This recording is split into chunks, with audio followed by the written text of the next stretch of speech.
In November 1930, a fur trapper named Joe LaBelle skied into a remote Inuit village on the shores of Lake Anjikuni and found every single person gone. Not just gone. The fires were still burning. A pot of stew was still hanging over the flames. Somewhere in the village, a half-finished garment sat needle-in fabric, mid-stitch, as if the woman sewing it had simply ceased to exist mid-thought. Over 1,000 people vanished between one night and the next. And what LaBelle found next made the hair on the back of his neck stand up for the rest of his life. Part 1, The Man Who Walked in Joe LaBelle knew this village. He'd passed through it before on his trapping routes through the Kiiwetine territory of northern Canada. The Anjikuni people, a community of Inuit hunters and fishermen, were familiar to him. Warm. Welcoming. A settlement that had existed on that lakeshore for generations. So when he crested the hill on that grey November afternoon and looked down at the cluster of low dwellings, something felt wrong immediately. He couldn't name it at first. The village looked normal from a distance. Fires going. Structures standing. No signs of destruction. But there was no sound. No dogs barking. No children. No movement at all. LaBelle skied down slowly. He called out. Nothing came back. He pushed open the first dwelling and found it empty, but lived in. Clothing hanging on the walls. Food stores untouched. Personal belongings exactly where they'd been left. In the second dwelling, the same. In the third. In every single one. He found that pot of stew, still warm, still over the fire, still waiting to be eaten by someone who never came back. LaBelle was a practical man. He didn't scare easily. But he left that village at a dead run and skied to the nearest telegraph station, miles away through the dark. He sent a message to the Royal Canadian Mounted Police. And what the RCMP found when they arrived would remain in their files, heavily summarized, carefully worded, and deeply unsatisfying, for decades.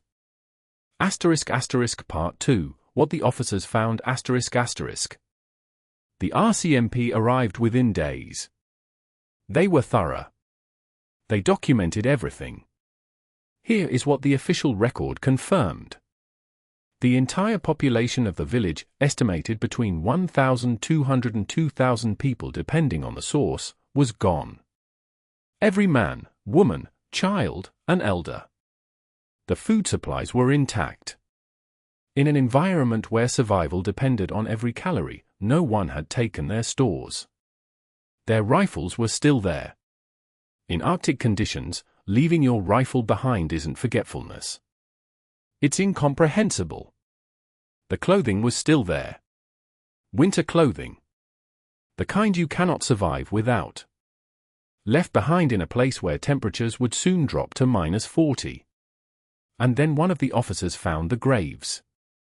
The Anjikuni people buried their dead on the outskirts of the village. The graves were known. Marked. Respected. Every single grave had been opened. Not broken into from the outside. Disturbed, excavated, as though whatever was inside had been removed deliberately. Carefully. Every burial site. Every one. The RCMP officer who documented this wrote 3 words in the margin of his report beside that entry. 3 words that were later circled by someone in a review, and those 3 words were, no explanation offered. But the strangest part? The strangest part was still to come. Part 3, The Dogs. When LaBelle first skied in, he noticed something else, something he hadn't processed immediately because his mind was still reeling from the empty dwellings. The sled dogs were still tethered. Every working dog in the village. Still tied to their posts. Still in their places. They were dead. Not killed violently. Not showing signs of struggle or predator attack. They had simply starved to death, still leashed, still waiting, still in position. The RCMP confirmed it. The dogs had been alive when the people left, and had died waiting for owners who never returned. Think about that for a moment. A working Inuit family's relationship with their sled dogs is not casual. These animals are essential to survival. You don't abandon them and walk away. You don't forget them. You don't leave them tied up to die. Unless you had no choice about leaving. Unless whatever happened, happened fast. And what investigators discovered next would change the entire shape of the mystery. Part 4 The witness accounts The RCMP didn't only look at the village. They fanned out. They interviewed trappers and travelers who had been in the region around the same time. 3 separate witnesses, men with no connection to each other, working in different parts of the territory, reported seeing something in the sky above the Anjikuni region in the night surrounding the disappearance. Lights. Moving in ways that didn't match any aircraft of the era. Now, let's be precise here, because precision matters. These weren't vague reports from unreliable sources. These were working outdoorsmen, men who spent their lives reading the sky, who knew the northern lights, who knew every natural phenomenon that the Arctic sky could produce. They all described the same thing independently. A formation of lights. Moving with impossible speed. Hovering. Then gone. The RCMP recorded these accounts. And then the regional file was quietly absorbed into a central archive in Ottawa. Requests to access the complete file in later decades were met with bureaucratic resistance that researchers found unusual. Not a cover-up, perhaps. But not transparency either. Here is where the story splits into 2 kinds of unsettling. Part 5 The rational case, and why IT doesn't quite hold ***. Historians and researchers who examined the Anjikuni disappearance in the decades since have proposed explanations. Some compelling. Some less so. The most credible suggests a mass evacuation, that the community fled suddenly due to a disease outbreak, a threat, or a catastrophic event, abandoning their possessions in panic. It's possible. But the clothing, the rifles, the food, these aren't things a frightened community leaves behind. Even in absolute panic, mothers take children's coats. Hunters take their guns.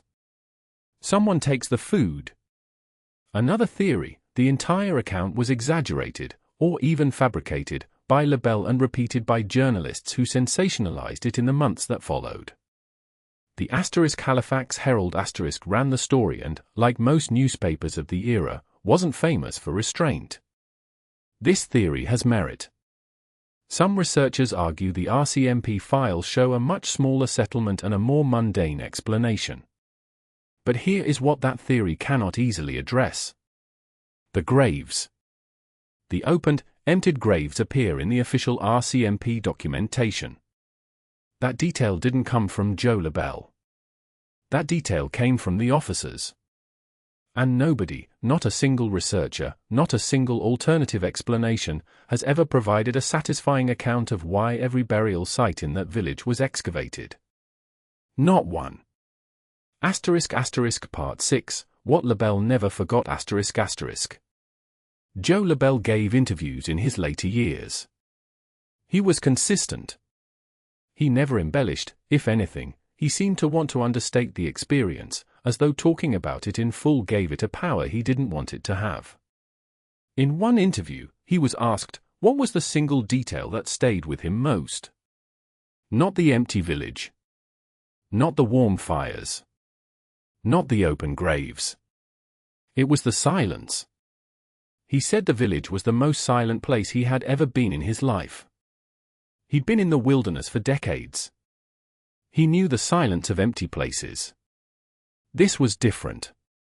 He described it as a silence that felt ***, as if the sound had been taken, not simply absent. He said he didn't stop hearing it, or rather, not hearing it, for years. That detail is not explained by a disease outbreak. It's not explained by a panicked migration. It doesn't fit in a file. Some things resist categories. **** Part 7, the question that remains ****. Here is what we know with certainty. A village existed on the shore of Lake Anjikuni. People lived there. They had names, and fires, and sled dogs, and graves where they honored their dead. In November 1930, they were gone. The fires were still warm when Labelle arrived. Which means the departure, whatever it was, had happened recently. Hours, perhaps. Not days. Over 1,000 people. In one of the most remote, inhospitable environments on Earth. With no clothing adequate for the cold. With no food. With no weapons. They walked, or were taken, into an Arctic winter. And were never seen again. Not a single one. Not a body. Not a trace. Not one survivor who emerged years later with a story. Just silence. And warm fires. And graves that had given up what was inside them. Here is the question that no file, no theory, and no explanation has ever answered. Whatever left that village, whatever moved over 1,000 people out of their lives in a single night, what was it afraid of finding in those graves? If you believe some mysteries deserve to stay open, subscribe to Nocturne Files. A new case drops every week. The light is always on.